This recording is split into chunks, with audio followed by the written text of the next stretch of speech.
On a scale of 0 to 10, how passionate are you about your faith in Jesus?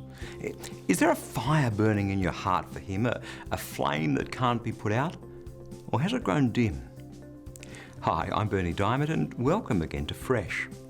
I try not to get annoyed, really I do, but there's one thing I just don't get. It's people who say they believe in Jesus and yet there's no enthusiasm, no passion. It's as though they're just going through the motions with God. It's tragic. Why do people do that? Have you ever seen a husband and wife sitting in a restaurant having dinner, totally bored with one another, hardly even speaking?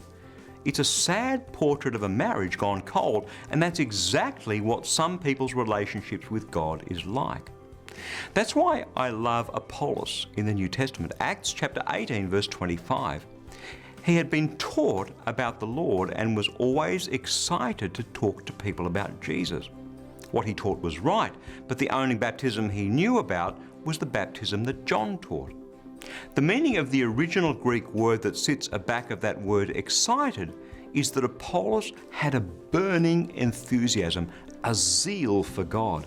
He may not have had his theology completely sorted yet, but he was passionate, and that gave God something to work with. It's so easy to start our walk with Jesus with that burning enthusiasm, but as in any relationship, there's a natural tendency for it to wane. And before you know it, your relationship with the Lord looks a lot like that bored couple at the dinner table. I can't light that fire in your heart, but God can, because there's power in His Word. Oh, and by the way, the fire that burns in the Lord's heart for you, it hasn't dimmed one little bit. That's God's Word, fresh for you today. The reason that couple at the dinner table looks so bored is because they've stopped talking and they've stopped listening. But someone who's in God's Word every day, man, when God speaks, it rekindles that flame pronto. That's why you can receive this fresh devotional into your inbox each day. Just stop by at ChristianityWorks.com and you'll see the fresh sign up right there at the top of the homepage.